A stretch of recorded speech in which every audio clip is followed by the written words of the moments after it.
Hello అండి. పిల్లలకొచ్చేసి ఇలా ఫ్రూట్స్‌తో స్నాక్స్‌లా స్కూల్‌కి పంపిస్తే చాలా ఈజీగా, అలాగే హెల్తీగా ఉంటుంది. పిల్లలు కూడా హ్యాపీగా తినేస్తారనమాట. అందుకే నేను 2 రకాల ఫ్రూట్స్ అయితే పంపిస్తున్నాను బాబుకి. వాళ్ళు తింటారా, ఫ్రెండ్స్‌తో షేర్ చేసుకుంటారన్నది నెక్స్ట్ విషయం అండి. మనం పిల్లలకిచ్చి పంపించామా లేదన్నది చూసుకొని, అలాగే తినండి అని 1కి 2 సార్లు పిల్లలకి ఎక్స్‌ప్లెయిన్ చేయాలి. ఒక 2 ముక్కలు తిన్నా వాళ్ళకి బాడీకి హెల్త్‌కి సంబంధించింది మంచిదే కదా అని అనుకోవాలి. ఓకేనా ఫ్రెండ్స్? ఫ్రెండ్‌తో షేర్ చేసుకుంటూ తినండి అని ఎక్స్‌ప్లెయిన్ చేయాలి.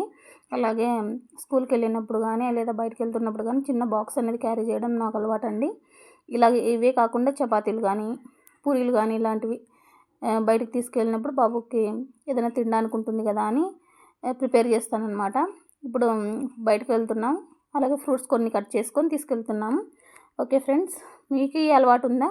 ఉంటే షేర్ చేయండి, కామెంట్ చేయండి ఫ్రెండ్స్. ఓకేనా అండి? థ్యాంక్ యూ సో మచ్ అండి. మా ఛానల్ నచ్చితే లైక్ చేయండి, షేర్ చేయండి, సబ్స్క్రైబ్ చేసుకోండి. Thank you so much. Bye.